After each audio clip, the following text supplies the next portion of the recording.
The Apollo University, University of Leicester, 35 lakhs fees for 3-year BTech CSE UK.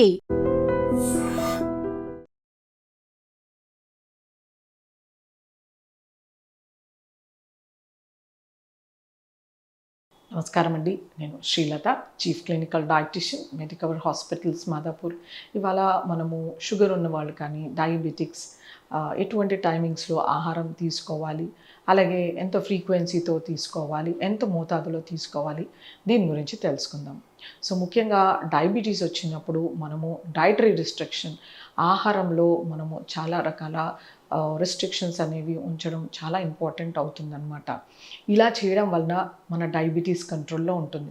Diabetes కంట్రోల్లో ఉన్నప్పుడు మనకి organ damage కానీ దాంతో వచ్చే కాంప్లికేషన్స్ కానీ ఉండవన్నమాట.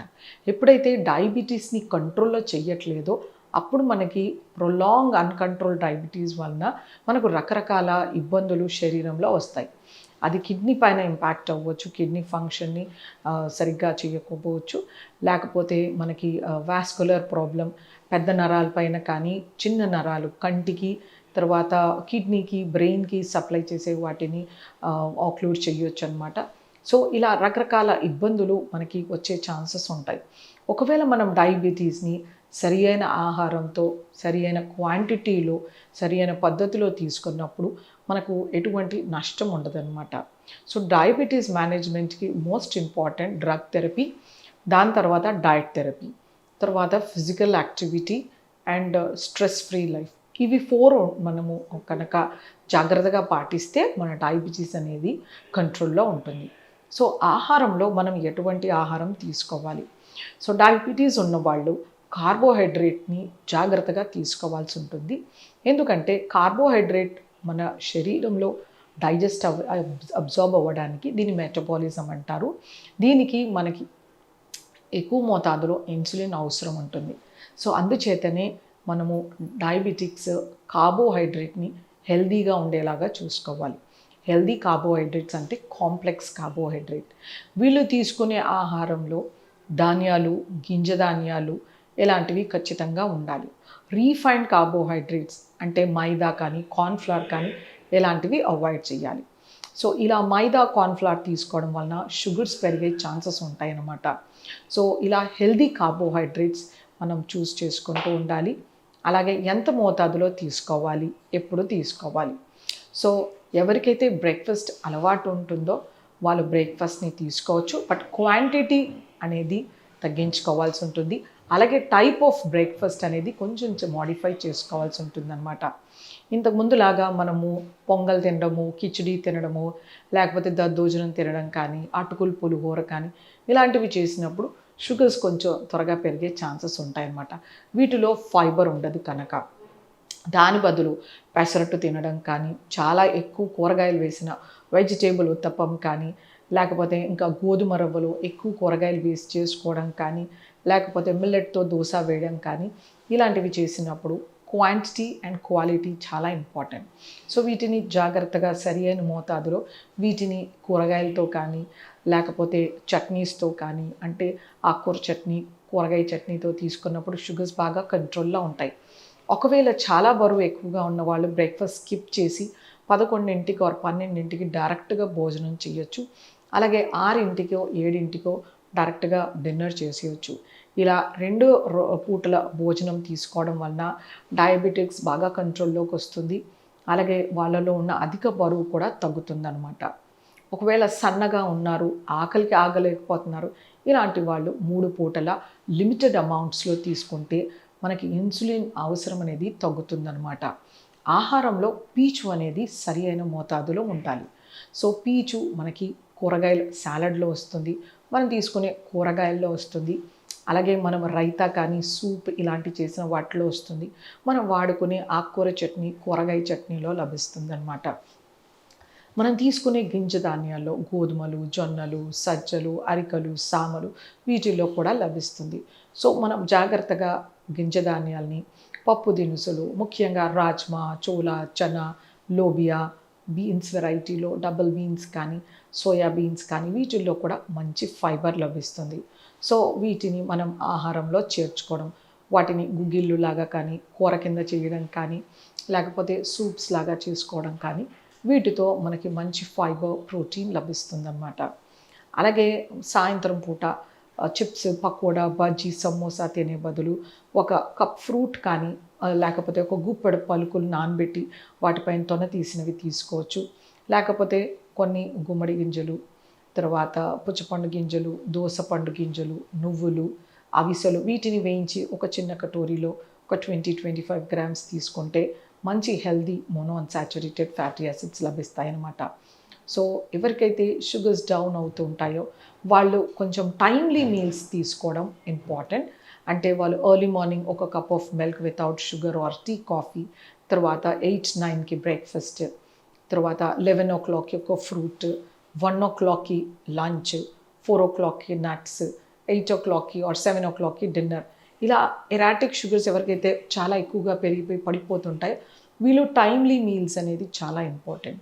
లేదు స్టేబుల్ డయాబెటీస్ ఉంది, కంట్రోల్గా ఉన్నారు, వాళ్ళు బరువు ఎక్కువ ఉన్నారు అంటే 2 మీల్స్కి రెస్ట్రిక్ట్ చేయొచ్చు, లేకపోతే 3 మీల్స్ అయినా తీసుకోవచ్చు. బట్ 2 మీల్స్కి రెస్ట్రిక్ట్ చేసిన వాళ్ళలో మంచి వెయిట్ లాస్, తర్వాత డయాబెటీస్ అనేది చాలా కంట్రోల్లోకి రావడము, నార్మల్ గ్లైసెమిక్ కంట్రోల్ అనేది కనబడుతుందన్నమాట. సో ఫైబర్ ఎక్కువగా తీసుకుంటూ టైమ్లీ మీల్స్, ఎర్లీ డిన్నర్ చేయాలి. Diabetics most important. ఫైబర్ ఎక్కువగా ఉండాలి, పీచు పదార్థం.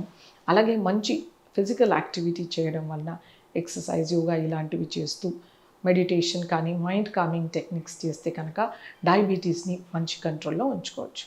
మనము హై బ్లడ్ ప్రెషర్ కానీ బీపీతో ఉండేవాళ్ళు ఎలాంటి ఆహారం తీసుకోవాలి, ఆహారంలో ఎంత మోతాదులో ఉప్పు తీసుకోవాలి, ఒకవేళ కనుక ఉప్పు ఎక్కువ మోతాదులో తీసుకుంటే మనకు ఎటువంటి నష్టం జరుగుతుంది, అలాగే ఉప్పు తగ్గించి తీసుకోవడం వల్ల మనకు ఎన్ని లాభాలు ఉన్నాయో తెలుసుకుందాం. సో ముందుగా హై బ్లడ్ ప్రెషర్ ఉన్న వాళ్లకు ఉప్పు తగ్గించుకోవాలని డాక్టర్స్ చెప్తూ ఉంటారు. సో ఇది మోస్ట్ ఇంపార్టెంట్. మనం తీసుకునే ఆహారంలో సహజంగా సోడియం ఉప్పులాగా ఉంటుందన్నమాట, సోడియం ఎలిమెంట్ లాగా ఉంటుంది. సో ఇందులో మనకు ఉండే సోడియంతో పాటు మనం తీసుకోవాల్సిన ఆహారంలో కాకుండా బయట నుంచి వేసుకునే ఉప్పు మనకి WHO కానీ అమెరికన్ హార్ట్ అసోసియేషన్ వాళ్ళు రికమెండ్ చేసేది 5 grams సాల్ట్, అంటే దాన్ని 2300 milligrams సోడియం అని చెప్పచ్చు. సో దీనికి నార్మల్ రికమెండేషన్. ఒకవేళ హై బ్లడ్ ప్రెషర్ కానీ బీపీతో సఫర్ అయ్యే వాళ్ళకి 1500 milligrams వీళ్ళు రికమెండ్ చేస్తున్నారు. అంటే మనం తీసుకునే చాయ్ చెంచాలో సగానికి అప్రాక్సిమేట్లీ అని చెప్పచ్చు. సో ఈ 3 grams ఆర్ 2.5 grams సాల్ట్ని మనము రోజు మొత్తంలో డివైడ్ చేసుకోవాలి. అంటే చాలా తక్కువ మోతాదు, ఇంత మోతాదులో మనము బ్రేక్ఫాస్ట్లో ఉప్పు తీసుకోవాలి. అలాగే ఇంత అంటే మనం ఇలా చిటికడు పట్టుకుంటే వచ్చే ఉప్పుని 0.8 grams అంటారు. ఇది లంచ్కి తీసుకోవచ్చు. అలాగే ఇంకొక చిటికడు పట్టుకుంటే ఇది డిన్నర్కి తీసుకోవచ్చు అనమాట. సో అప్రాక్సిమేట్లీ మనము 3 మీల్స్కి 2.5 grams ఆఫ్ సాల్ట్ తీసుకోవచ్చు అనమాట. ఒకవేళ మనము ఇలా వెడల్పుగా చేసి పట్టుకున్నప్పుడైతే మనకు ఆల్మోస్ట్ ఆల్ ఎక్కువ సాల్ట్ రావచ్చు. కాబట్టి మనం జాగ్రత్తగా చిటికెడంటే ఇలా పట్టుకునేలాగా చూసుకోవాలి. ఇది సింపుల్. లేకపోతే మనకు ఇది ఒక టీ స్పూన్ అని అనుకోవచ్చు. ఇంత సైజులో ఉండే చెంచానే టీ స్పూన్ అంటాము. ఇంతకన్నా మించి పెద్దగా ఉన్నప్పుడు ఇది టీ స్పూన్ అవ్వదు, డిఫరెంట్ స్పూన్స్ అవుతుంటాయి అన్నమాట. సో ఈ టీ స్పూన్లో సగానికి మనం తీసుకునే దాన్ని 2.5 grams అంటారు. సో ఇంత సాల్ట్ని మనము 24 hours వాడుకోవాలి. ఈ సోడియం కంటెంట్ మనకు ఆహారంలో ఎక్కడి నుండి వస్తుంది? మనం తీసుకునే ప్రతి ఒక్క ప్రాసెస్డ్ ప్యాక్డ్ ఫుడ్స్లో ఎక్కువ మోతాదులో వస్తుందన్నమాట. వీటిలో మనకి సోడియం కంటెంట్ ఎలా ఉంటుందంటే సాల్ట్ రూపంలో ఉంటుంది. అంటే సోడియం బెంజోయేట్, ఇది ఒక ప్రిజర్వేటివ్ సాల్ట్ అన్నమాట. దీని రూపంలో అయినా ఉండొచ్చు.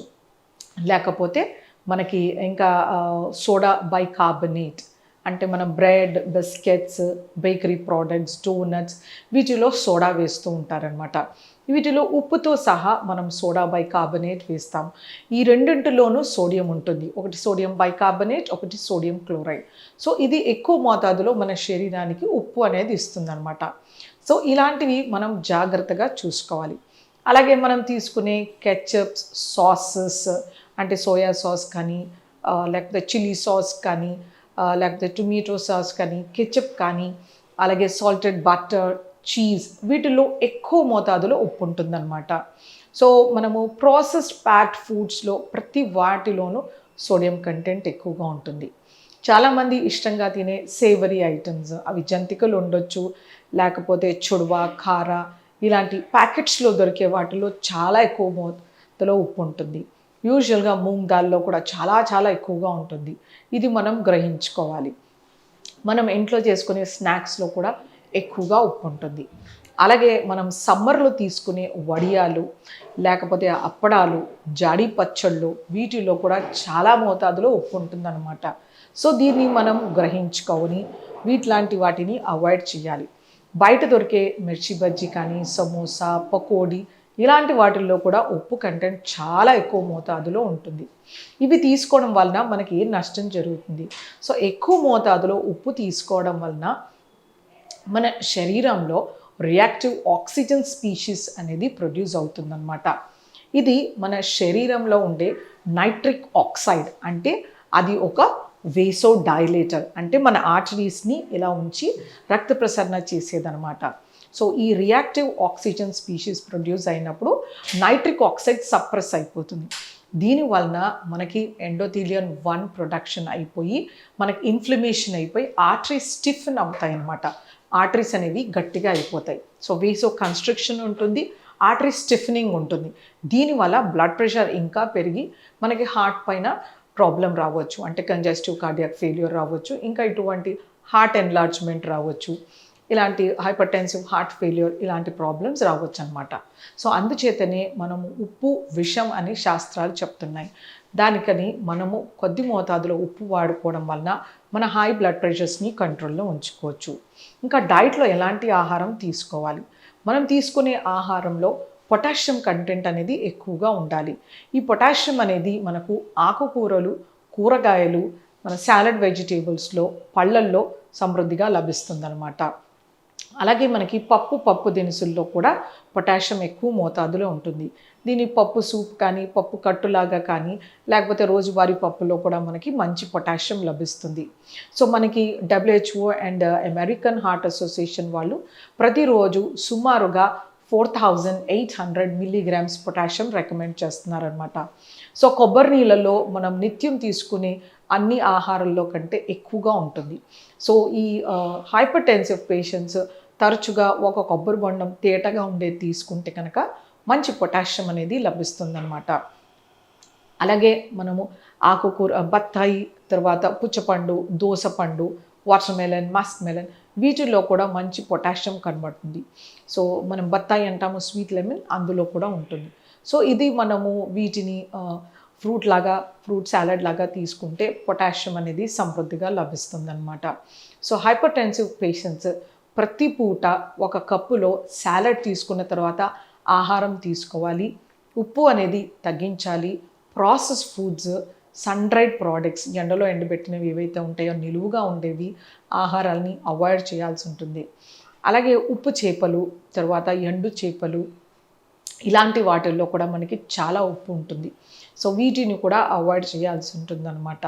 సో ప్రాసెస్ ప్యాక్డ్ ఫుడ్స్ ఏవైనా సరే అవాయిడ్ చేస్తూ మంచి ఫిజికల్ యాక్టివిటీని అడాప్ట్ చేసుకోవాలి. వాకింగ్ కానీ, ఎక్సర్సైజ్ కానీ, స్ట్రెచ్చింగ్, లేకపోతే యోగా ఇలాంటివి చేస్తూ మైండ్ కామింగ్ టెక్నిక్స్ చేసుకుంటా మెడిటేషన్ ఇలాంటిది ప్రాక్టీస్ చేయడము, మంచి హైడ్రేషన్ ఉండేలాగా చూసుకుంటూ ఈ హెల్దీ డైట్ తీసుకోవాల్సి ఉంటుందన్నమాట. నట్స్లో మనకి మోనో అన్సాచురేటెడ్ ఫ్యాటీ యాసిడ్స్ లభిస్తాయి. ఇవి మనకి హార్ట్ హెల్తీ, మనకి వీటిని బ్లడ్లో క్లాట్ ఫామ్ అవ్వకుండా చేస్తాయి అన్నమాట. అలాగే వీటిలో ఉండే పొటాషియం కూడా మన ప్రెషర్స్ని కంట్రోల్లో ఉంచుతాయి. సో గుప్పెడు పలుకులు ప్రతిరోజు హైపర్ టెన్షన్ పేషెంట్ తీసుకునేలాగా చూడాలి. నాన్ వెజ్లో, మటన్లో సోడియం కంటెంట్ ఎక్కువగా ఉంటుంది. దీని బదులు స్కిన్లెస్ చికెన్, ఫ్రెష్ ఫిషెస్ తీసుకోవచ్చు. ఆర్ ఫ్యాటీ ఫిషెస్ ఇంకా మంచివి గుండెకి. తర్వాత ఎగ్స్ ఒక 3 to 4 per week తీసుకోవచ్చు అనమాట. ఆమ్లెట్స్, ఫ్రైస్ చేయడం వలన ఉప్పు ఎక్కువగా పడుతుంది. సో ప్లెయిన్ బాయిల్డ్ ఎగ్ తీసుకోవడం చాలా మంచిది. సో ఆడవాళ్ళు ఒకటి జాగ్రత్తగా గుర్తుపెట్టుకోవాల్సింది ఏంటంటే ఇడ్లీ, దోశ, చపాతి, ఉత్తపం, పెసరట్టు, పూరి ఈ పిండుల్లో ఉప్పు వేయకూడదు. తీసుకునే ఆహారంలో మనం పప్పులో కూరలో కొంచెం కొంచెం ఉప్పు వేయనట్టుగా వేసుకోవడం, పెరుగులో, మజ్జిగలో, సూప్స్లో ఉప్పు మానేయడం హైపర్ టెన్సివ్కి ఎంతో సేఫ్. సో ఒకటి గుర్తుపెట్టుకోవాల్సింది ఏంటంటే healthy, high fibre, potassium rich diet తీసుకుంటూ బాడీ వెయిట్ ఐడియల్గా మెయింటైన్ చేస్తూ మంచి ఎక్సర్సైజ్ వలన, మైండ్ కామింగ్ మెడిటేషన్ వలన హైపర్ టెన్షన్ అనేది వితౌట్ డ్రగ్స్ కూడా చక్కగా మేనేజ్ చేసుకోవచ్చు. నమస్తే.